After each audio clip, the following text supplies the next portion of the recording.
Bom, pessoal, vamos fazer nosso mais um exercício de sistema isolado termicamente, parte 2.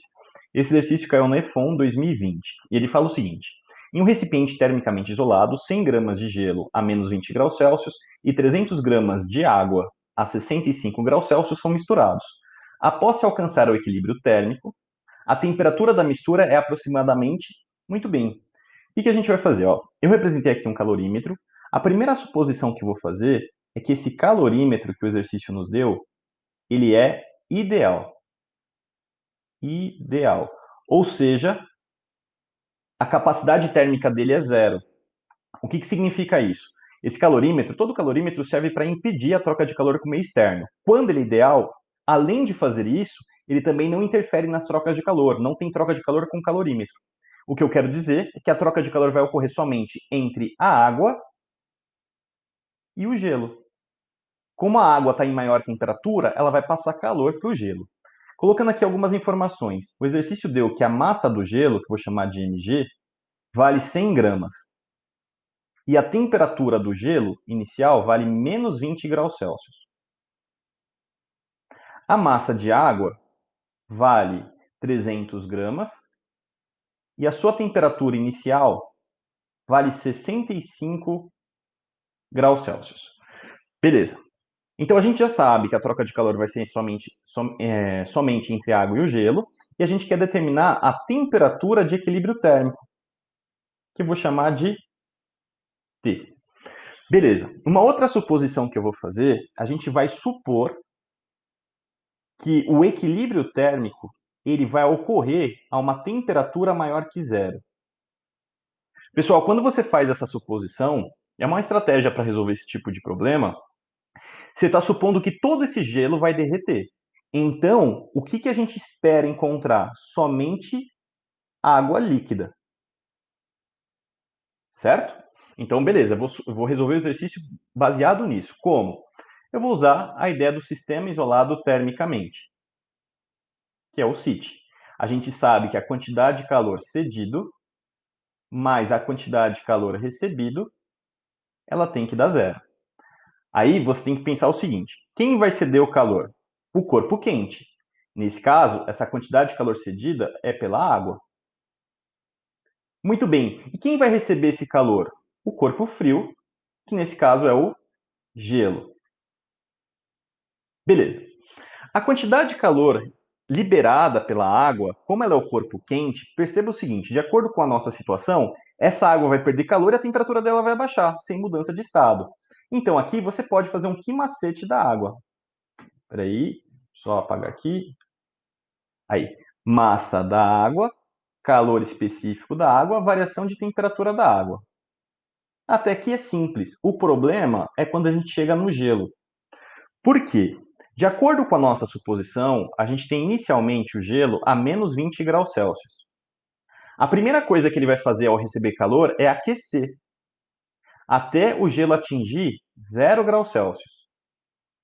Após atingir 0 graus Celsius, esse gelo ele não vai aumentar sua temperatura. Agora ele vai entrar em processo de fusão, onde esse gelo começa a entrar em derretimento, até todo esse gelo derreter.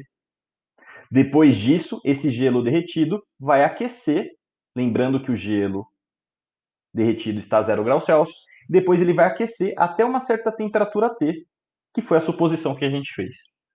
Beleza? Então eu quero que você perceba o seguinte: essa quantidade de calor absorvida pelo gelo, ela está dividida em três etapas. Primeiro, o aquecimento do gelo, depois a fusão do gelo e depois o aquecimento da água derretida, né? Vamos dizer assim, ou do gelo derretido.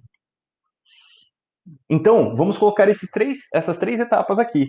Primeiro, o aquecimento do gelo, então é a massa do gelo, calor específico do gelo, variação de temperatura do gelo. Depois, fusão do gelo, então é o QMOL, que é a quantidade de calor latente, massa do gelo, calor latente de fusão. E depois, por último, é a quantidade de calor sensível, só que agora perceba que essa água não é mais sólida, é água líquida. Você vai pôr a massa do gelo, calor específico da água, variação de temperatura, vou chamar de gelo linha. Eu sei que a água derreteu, mas eu vou chamar só de G para lembrar que isso aqui veio do gelo, tá bom? E o que a gente vai fazer na linha de baixo? Vamos substituir os valores. Massa da água vale 300, calor específico da água, segundo o EFON, é 1. Um detalhe, apesar dele ter dado aqui em Kelvin, você não precisa se preocupar, porque variação de temperatura em Celsius é igual a variação de temperatura em Kelvin. Então a gente não vai precisar se preocupar em transformar a unidade. Só colocar variação de temperatura da água. Por enquanto, vamos colocar aqui, ó, T menos, que é a temperatura final de equilíbrio térmico, menos 65. Muito bem. Massa do gelo, 100. Calor específico do gelo, segundo o EFON, é 0,53. É comum nos exercícios aparecer meio, mas vamos seguir os dados que a EFON nos deu. 0,53. Variação de temperatura. Espera aí que esse 0,53 ficou feio. Vamos arrumar ele aqui. Aí, 0,53. Variação de temperatura do gelo. Perceba que a gente está falando só do gelo. Quanto foi a variação de temperatura? Perceba que ela aumentou 20. Então já vou pôr aqui direto. 20 positivo. Mais o derretimento do gelo. Então vai ficar 100 vezes o calor latente de fusão. A EFON, para complicar, colocou 79,5. Geralmente os exercícios dão 80. Mas vamos pôr aqui, 79,5. E por último, o aquecimento dessa água derretida, né? Falei errado, desse gelo derretido. Massa do gelo é 100, calor específico da água, T menos zero, que é a temperatura final menos a inicial da água. A água está inicialmente a zero. Por isso que aqui ficou T menos zero. Feito isso, antes de fazer essa conta enorme, a gente vai dividir a equação inteira por 100. Ao dividir a equação inteira por 100, perceba que os nossos problemas vai diminuir consideravelmente.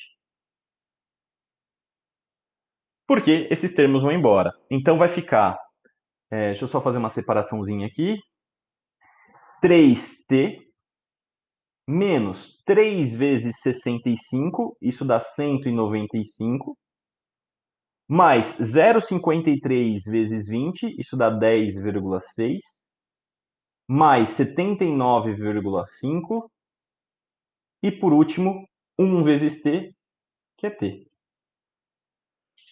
Bom, agora é só somar, 3t mais t dá 4t,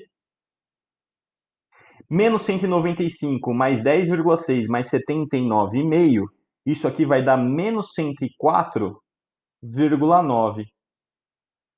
Isso é igual a zero. Portanto, 4t é igual a 104,9.